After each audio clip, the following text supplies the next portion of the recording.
मारकाट की बात को मानते हुए वीर घर आता है, जहां बानी उसका इंतजार कर रही थी। तभी उसको घर आता देखकर वो बोलती है, वीर आप आ गए। आप कहाँ थे? आपको पता भी है मुझे कितनी चिंता हो रही थी।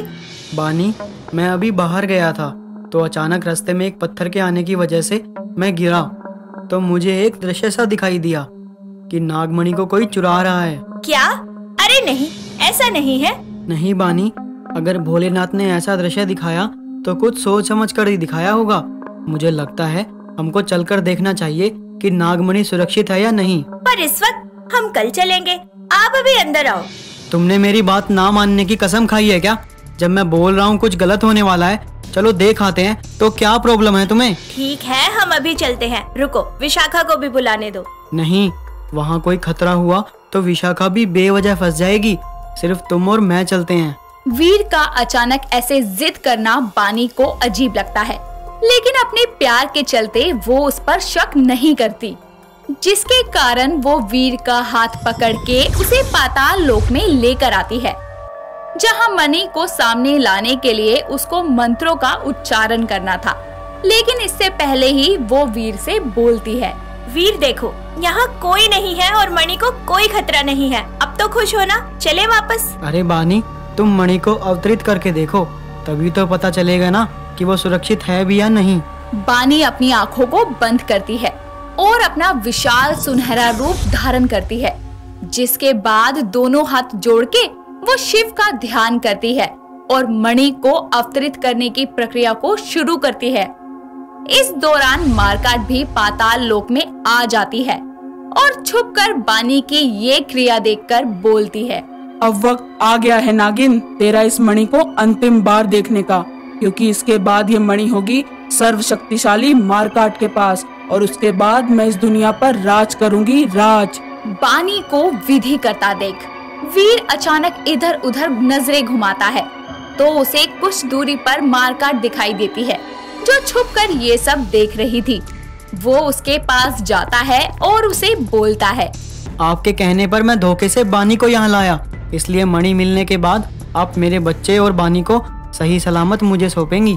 हाँ मेरे बेटे वीर, तेरी पत्नी और तेरे बच्चे को कुछ नहीं होगा। जब वीर मारकाट से बात कर रहा था, तभी पाताल लोक की धरती कांपने लगती है, जिसके बाद वहाँ की धरती में समाया शिव मंदिर सबके सामने आता है और साथ ही मंदिर के शिवलिंग पर चमचमाती मणि की रक्षा करता नाग बाणी वीर और मारकाट के सामने आता है। मणि को देखकर वीर भागा हुआ उसके पास आता है।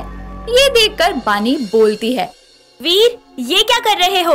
मणि के इतना करीब मत जाइए, वो आपको भस्म कर देगी। बानी, याद करो, तुमने मुझे बोला था कि अगर मणि को छूने वाले के मन में कोई पाप नहीं है तो ये मणि उसको कुछ भी नहीं करेगी। अगर मेरे मन में पाप हुआ तो मुझे मरने में कोई दिक्कत नहीं है।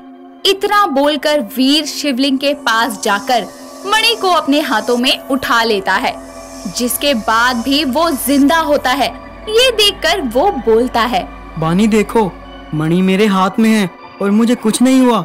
मैं पापी नहीं हूँ बानी, मेरे इरादे गलत नहीं है। वीर के मणि हाथ में लेते ही वहाँ मारकाट अपने विशालकाय रूप में सबके सामने आती है और अपनी डरावनी हंसी को हंसते हुए बोलती है, शाबाश मेरे बेटे वीर, तूने आज साबित कर दिया कि तू एक बहादुर राक्षस है। ला और अब ये मणि मुझे दे। बानी आधी जली औरत को देखकर घबरा जाती है और बोलती है, वीर ये क्या कर रहे हैं? कौन है ये?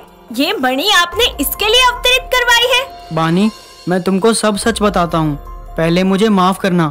मैंने झूठ बोलकर तुमसे ये मणि अवतरित करवाई, लेकिन मैं मजबूर था। हमारे होने वाले बच्चे को राक्षस बनता नहीं देख सकता था मैं। ये आप क्या कह रहे हैं? हमारा बच्चा कोई राक्षस नहीं होगा, ये मणि आप मुझे दे दो।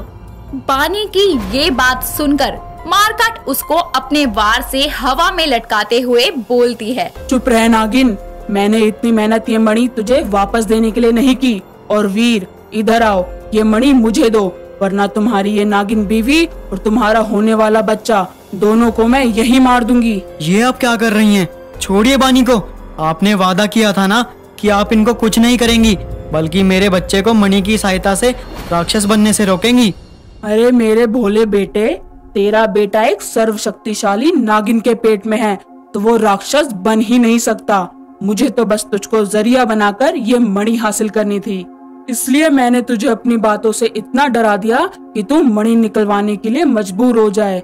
और अब ये मणि तुमको मुझे देनी पड़ेगी, वरना अपनी बीवी और ना हो सके बच्चे की मौत देखोगे। छी, कैसी माँ हो तुम? अरे माँ भी कुमाता हो सकती है, ये बस सुना था, पर आज तुमने सच कर दिया। मेरे बच्चे, मुझे तुम्हारी बकवास सुनने में कोई दिलचस्पी नहीं है। चुपचाप मणि लाकर मुझे दो। नहीं वीर, ये मणि इसको मत देना, वरना आप मुझे बचाकर भी खो दोगे। बानी, मुझे माफ करना। तुमको और अपने बच्चे को बचाने के लिए मुझे ये मणि देनी होगी। वीर मणि को लेकर मारकाट के पास बढ़ रहा होता है। तभी विशाखा वहाँ अपने नागिन रूप में आकर मारकाट पर एक वार करती है और बानी को बचा लेती है। ये देखकर बानी बोलती है, विशाखा, तुम यहाँ कैसे? तुम्हें कैसे पता कि मैं यहाँ पर हूँ? दीदी, आज मेरा जन्मदिन है और आज ही के दिन मुझे मेरी नागिन की सारी शक्तियाँ मिलनी थी। तो जैसे ही मुझे मेरे अंदर शक्तियों का एहसास हुआ, उसका इस्तेमाल करके मैंने सबसे पहले यह पता लगाया कि आप कहाँ हो। मेरी छोटी आज सच में बड़ी हो गई।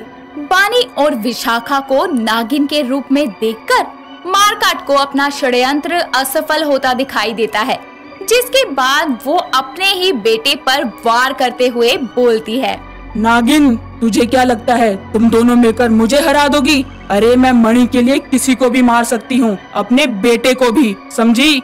इतना बोलकर मारकाट वीर को जमीन पर जोर से पटकती है, जिसके बाद बानी भागकर वीर के पास जाती है। तो दूसरी ओर विशाखा मारकाट से युद्ध करती है, लेकिन विशाखा की शक्तियां कम होने के कारण वो उसका सामना नहीं कर पाती और गंभीर रूप से घायल होकर बेहोश हो जाती है। जिसके बाद मारकाट बानी पर जानलेवा हमला करने जाती है, लेकिन बानी को धक्का देकर वीर उस वार का शिकार बन जाता है और अधमरी हालत में जमीन पर गिर जाता है।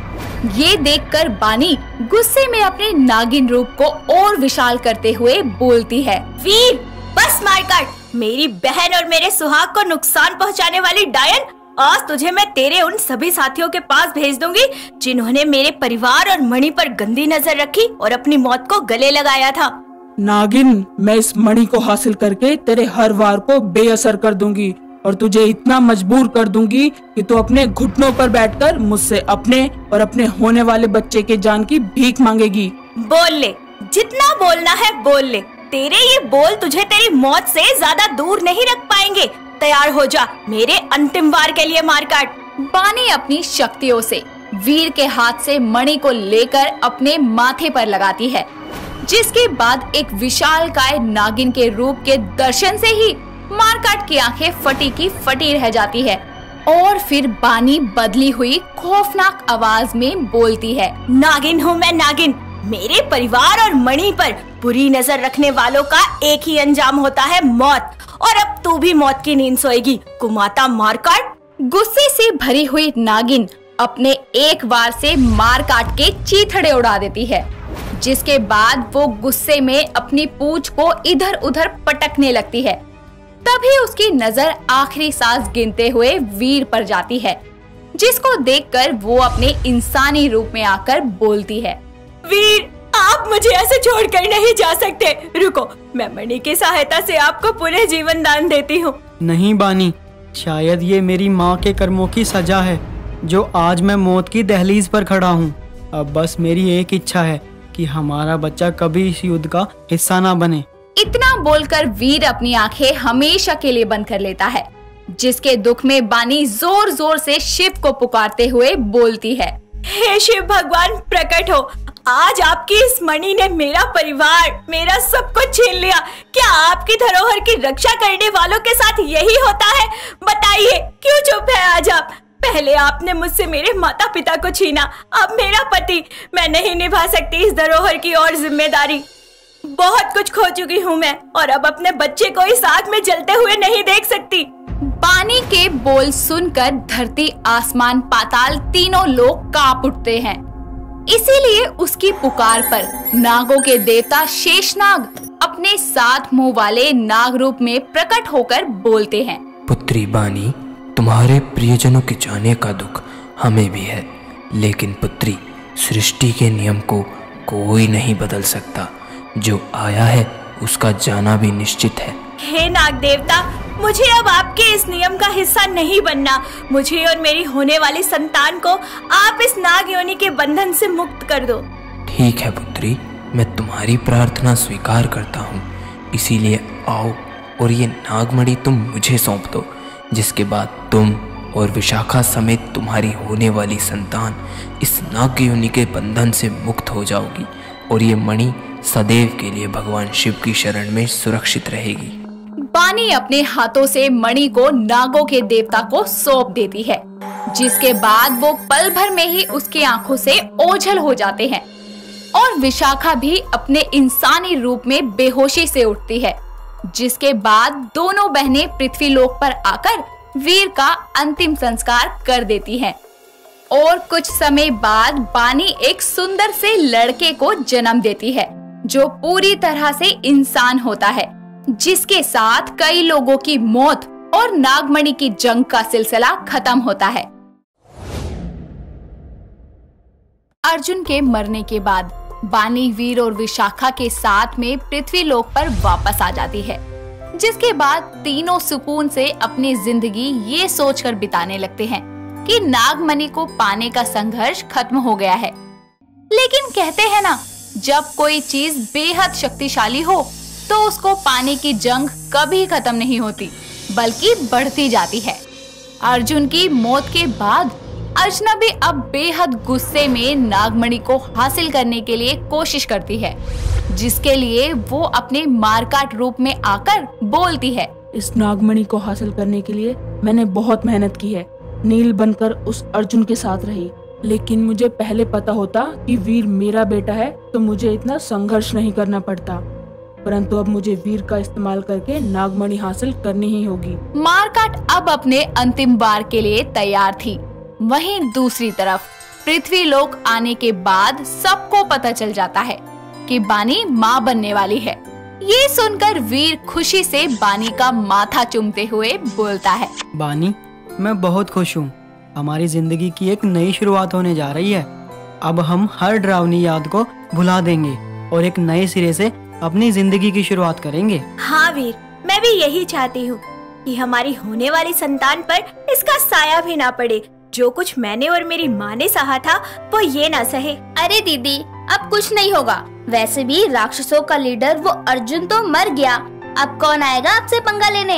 हाँ बानी, विशाखा सही कह रही है, तुम चिंता मत करो। अब हम और हमारा बच्चा सुरक्षित हैं। सभी आने वाले बच्चे की खुशी में मगन थे।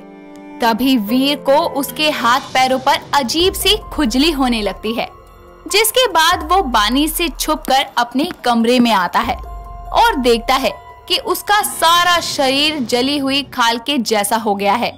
वो घबराते हुए बोलता है, हे भगवान, ये क्या हो रहा है? मैं तो एक इंसान हूँ, फिर मेरे शरीर में ऐसे अजीब से बदलाव क्यों हो रहे हैं? वीर के इतना बोलते ही उसके सामने मारकाट आती है, जिसको देखकर वो डर के बोलता है, तुम कौन? बानी, बानी बचाओ मुझे, कौन हो तुम? बानी को बुलाने की कोशिश भी मत करना, वरना अपने पिता को तो तुम खो ही चुके हो, अब अपनी माँ को भी खो दोगे। क्या मतलब है तुम्हारा, और हो कौन तुम? मैं तुम्हारी माँ हूँ वीर, तुम्हारे पिता मदन की पत्नी, और मेरी औलाद हो तुम, एक राक्षस हो तुम। चुप रहो, मैं कोई राक्षस नहीं हूँ, और हाँ, ना ही मेरी कोई माँ है। तुम कोई बहरूपी हो जो यहाँ किसी मकसद से आई हो। नहीं वीर, मेरा विश्वास करो, तुमको सच्चाई जाननी है ना, मैं दिखाती हूँ। मारकाट जादुई गोले की मदद से वीर को उसका जन्म दिखाती है, जहाँ वो अपनी माँ मारकाट और पिता मदन के साथ उनकी गोद में होता है और उसके माता पिता राक्षस रूप में होते हैं। ये देखकर वीर बोलता है, ये सच नहीं हो सकता, मुझे राक्षस नहीं बनना। और आप क्यों आई वापस? पापा ने बोला था कि मेरी माँ मर गई थी, फिर अचानक आप कैसे आ सकती हो? तुम्हारे पिता अगर ये बताते कि मैं कहाँ हूँ तो उनको वो भी बताना पड़ता कि तुम और वो एक राक्षस हैं। इसलिए उन्होंने तुमसे झूठ कहा कि मैं मर गई हूँ। पर अब आप क्यों आई हो? बेटा, मुझे पता है तुम्हारी पत्नी एक नागिन है, लेकिन वो इस वक्त तुम्हारे बच्चे की माँ बनने वाली है। उसके पेट में एक राक्षस का अंश पल रहा है। बाहर आकर वो तबाही मचा सकता है, इसलिए मैं तुमको उस तबाही से बचाने आई हूँ। कैसी तबाही? और वो बच्चा मेरे साथ साथ बानी का भी तो है, उसमें राक्षस के ही गुण क्यों होंगे? क्योंकि तुम्हारे होने वाली संतान की शैतानी शक्तियाँ बहुत खतरनाक है और एक नागिन के पेट में पलने से उसके पास नाग योनि की शक्तियाँ भी होंगी, जिसके कारण वो एक सर्व शक्तिशाली राक्षस होगा, जिसको हराना तुम्हारी बीवी बानी के लिए भी बहुत मुश्किल होगा। मारकाट अपनी बात को खत्म करती, इससे पहले ही कमरे में किसी के आने की आहट सुनकर वो गायब हो जाती है और उसके जाते ही बानी आकर वीर से बोलती है, अरे आप अंदर अकेले क्या कर रहे हैं? बाहर चलिए ना सबके साथ, विशाखा आपको कब से बुला रही है। हाँ मैं आता हूँ, तुम चलो। इतना बोलकर बानी बाहर आ जाती है, जिसके बाद वीर अकेले में सोचता हुआ बोलता है, अगर कहीं मेरा बच्चा भी राक्षस बना तो उसका अंत भी मौत ही होगा। नहीं, मैं अपने बच्चे को मरने नहीं दूंगा, कोई तो हल होगा इसका। हे भोलेनाथ मदद करो।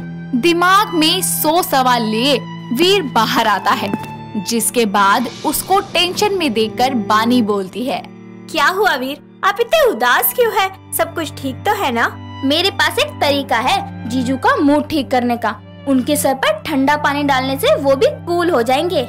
इतना बोलकर विशाखा एक पानी का ग्लास लेकर वीर के सर पर गिरा देती है, जिसके कारण वीर गुस्से में आकर बोलता है, पागल हो क्या विशाखा? हर जगह बचपना दिखाना जरूरी है क्या? जब देखो तब ये बचकानी हरकत करने लगती हो। जाओ अपने कमरे में। वीर को इतना गुस्सा करता देखकर विशाखा डर जाती है और आंखों में आंसू लिए अपने कमरे में चली जाती है। लेकिन बानी को वीर का ये बर्ताव बिल्कुल अच्छा नहीं लगता, जिसके कारण वो उसे बोलती है, वीर ये कैसे बात कर रहे हैं आप विशाखा से? अरे वो तो आपका मूड ठीक कर रही थी, बस आपने खामखाई उस पर चिल्ला दिया। बानी मुझे कोई बहस नहीं करनी, समझी तुम? इसलिए प्लीज मुझे कुछ देर अकेला छोड़ दो। अरे ऐसे कैसे अकेला छोड़ दूं? पति हो आप मेरे, आपको किसी बात की चिंता है, कोई कमी है तो मुझे बताओ ना, मैं उसे पूरा करूंगी। यार इस घर में 2 मिनट की शांति नहीं मिलेगी क्या? हर वक्त कोई ना कोई चै चै करता ही रहता है। मैं ही कुछ देर के लिए बाहर जाता हूँ। इतना बोलकर वीर घर से बाहर चला जाता है, जिसको देखकर बानी बोलती है, आखिर वीर को हो क्या गया है? कुछ देर पहले तक तो वो बिल्कुल ठीक थे। एक तरफ बानी वीर के बदले बर्ताव से परेशान होती है, तो दूसरी तरफ वीर अपनी माँ मारकाट की बातों को सोचता हुआ जंगल में आ जाता है। तभी मारकाट दोबारा उसके सामने आकर कहती है, क्या हुआ वीर, इतने परेशान क्यों हो? ये आप पूछ रही हो? अरे क्यों आई आप वापस? अभी कुछ देर पहले मैं कितना खुश था कि इस दुनिया में मेरा बच्चा आने वाला है, लेकिन आपकी बातों ने तो मुझे ये सोचने पर मजबूर कर दिया कि ये बच्चा क्यों आ रहा है। मेरा फर्ज था तुम्हें सच्चाई से रूबरू करवाना, पर तुम इतने परेशान मत हो। इन सभी चीजों को टाला जा सकता है। कैसे टाला जा सकता है? उसको राक्षस बनने से थोड़ी कोई रोक सकती हैं आप। और मेरा बच्चा अगर एक राक्षस हुआ तो उसकी मौत होना निश्चित है। हाँ, वो भी तेरी ही बीवी बानी के हाथों। अरे वो हर राक्षस को मार डालेगी, फिर चाहे वो कोई भी हो, उसका पति या उसका खुद का बच्चा। नहीं, बानी अपनी ही औलाद को क्यों मारेगी? ऐसा नहीं होगा। मैं भोलेनाथ से गुजारिश करूंगा कि मेरे बच्चे को राक्षस ना बनाए। अगर वो शिव ये कर सकता तो नागमणि की रक्षा के लिए इन नागों को क्यों चुनता? उसमें खुद नागमणि की रक्षा करने की ताकत नहीं है। वो तुम्हारे बच्चे के लिए कुछ नहीं कर पाएगा। फिर कैसे बचाऊं मैं अपने बच्चे को? मैं तुम्हारी मदद कर सकती हूँ। मेरे पास एक ऐसा उपाय है जो कभी नाकामयाब सिद्ध नहीं होगा। तुम्हारे बच्चे को किसी राक्षस रूप में नहीं बल्कि एक साधारण मनुष्य के रूप में बदल देगा। अच्छा, क्या है वो रास्ता? बताओ। आप मेरी माँ हो, मेरे लिए तो कभी कुछ किया नहीं, कम से कम मेरे बच्चे के लिए ही कुछ अच्छा कर जाओ। जरूर करूँगी, लेकिन इसके लिए तुमको एक बहुत बड़ा विश्वासघात करना होगा, और वो भी अपनी ही पत्नी बानी के साथ। कैसा विश्वासघात? मारकाट वीर को बताती है कि वो कैसे अपने बच्चे को राक्षस योनि में आने से रोक सकता है, और वीर उसकी बातों को सुनने के बाद बोलता है, अगर अपने बच्चे को बचाने के लिए यही तरीका है तो मैं इसके लिए तैयार हूँ। आखिर क्या है वो रास्ता जिसका जिक्र मारकाट ने अपने बेटे वीर से किया है, और कैसा विश्वासघात करने वाला है वीर बानी के साथ? जानने के लिए देखिए नागिन एक प्रेम कहानी का अंतिम भाग, जो ये बताएगा कि इस मणि की लड़ाई का अंत होगा या होगी एक नई शुरुआत।